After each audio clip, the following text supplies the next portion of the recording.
d'or. La grande investigation journalistique, la plus grande tribune politique de la Guinée. Avec Aboubacar Diallo, Talibé Bari, Mohamed Mara, Mamadou Ouri Diallo, Akoumba Diallo, Kabinet Fofana, Mohamed Kaba, Mamadou Diambaldé.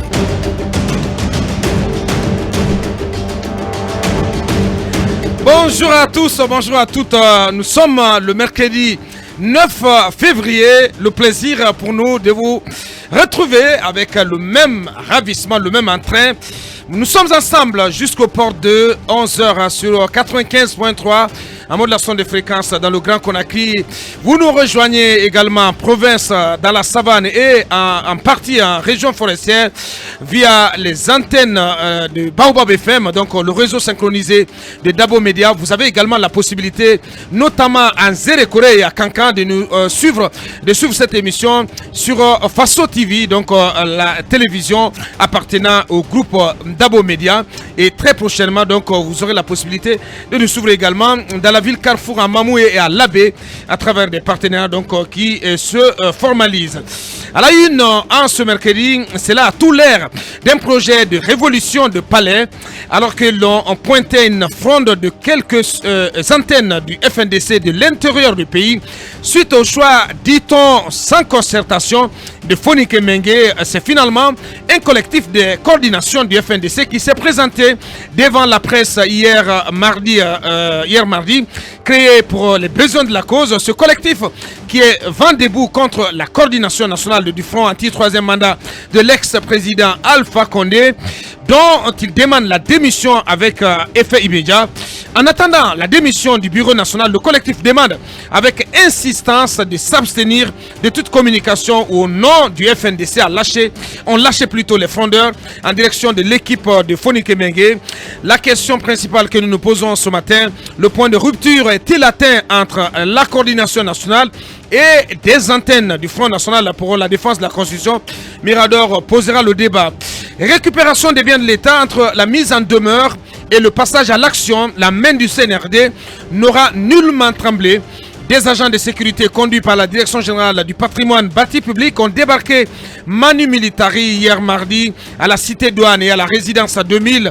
Les visiteurs inopinés ont sommé tout le monde de cesser toute activité avant de fermer les dites cités. Cette descente musclée décidée par le CNRD intervient pourtant avant l'expiration du délai fixé, c'est-à-dire demain jeudi 10 février.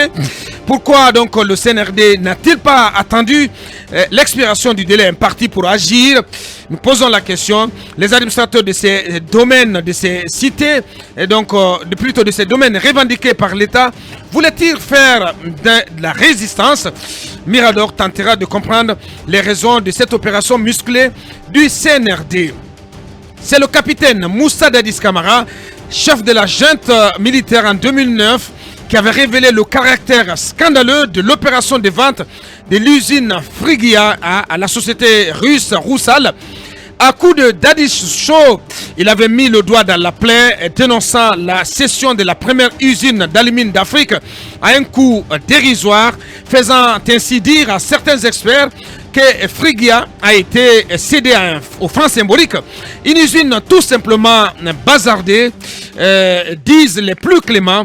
Le dossier avait ainsi été inscrit dans la panoplie d'affaires sur lesquelles le comité d'audit et de surveillance des secteurs stratégiques de l'économie, CAS en abrégé, avait travaillé entre 2009 et 2010 sous la présidence d'un certain Dr Ousmane Kaba, aujourd'hui président du PADES.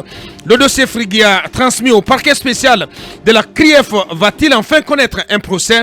En attendant à suivre les conclusions du rapport d'audit concocté à cet effet et qui sera donc présenté par Akoumba Diallo, notre enquêteur en chef. Si l'installation du CNT est un grand pas de franchi, la transition version CNRD porte encore moult questions sans réponse.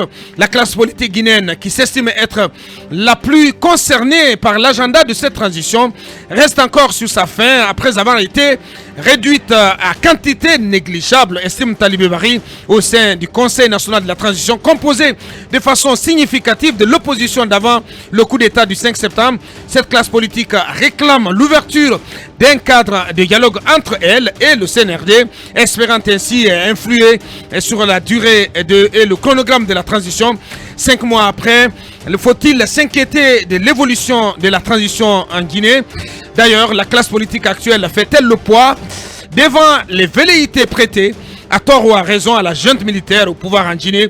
Notre invité précis du jour, c'est bien entendu M. Saïkouya Yamari.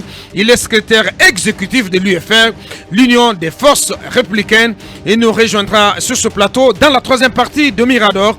Voici le menu, bien d'autres sujets tout à l'heure à découvrir dans notre tour de chauffe viendront compléter ce tableau. Encore une fois, merci de la confiance.